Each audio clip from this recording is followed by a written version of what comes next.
Les polymères sont partout. Les polymères ont changé notre vie.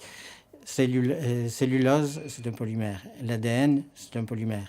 Mais les polymères synthétiques ont changé les technologies.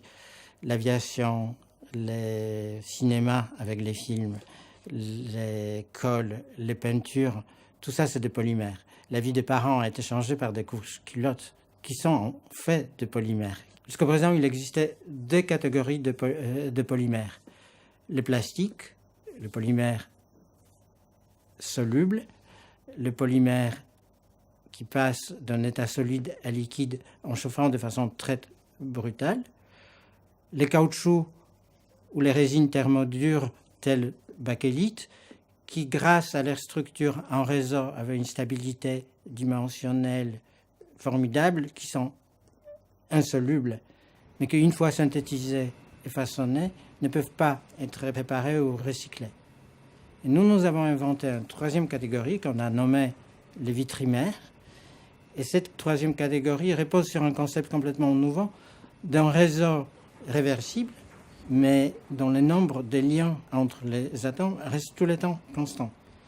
Et ces matériaux devraient trouver des applications dans divers domaines. Citons par exemple l'aviation. À chaque décollage, atterrissage, les composites à base de thermodures craquent et les cracks se propagent. Avec les vitrimères, il serait possible, en les réchauffant, de leur donner la fraîcheur de leur naissance. Les problématiques industrielles peuvent être une grande source d'inspiration, mais la recherche fondamentale, le nouveau concept qu'on peut introduire, donne des perspectives nouvelles pour les applications. Ainsi, avec mon collègue François Tourniac, nous avons eu l'idée de fabriquer les matériaux à partir de la chimie supramoléculaire.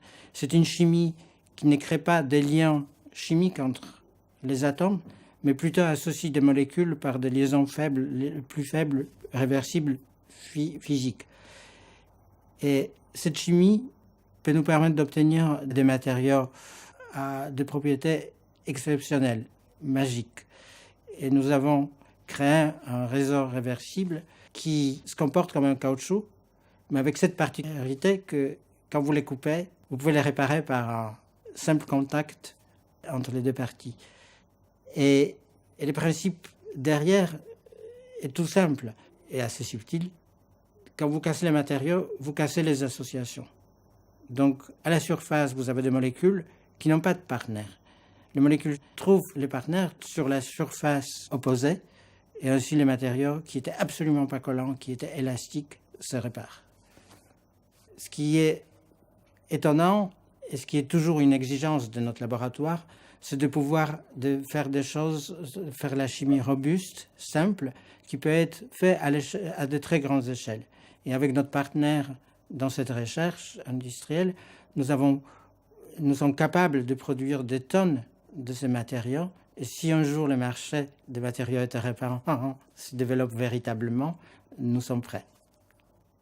Ces prix nous fait vraiment plaisir parce que pour nous, ils récompensent la créativité et l'originalité de tout un laboratoire, de toute une équipe, de toute la recherche qui se veut interdisciplinaire.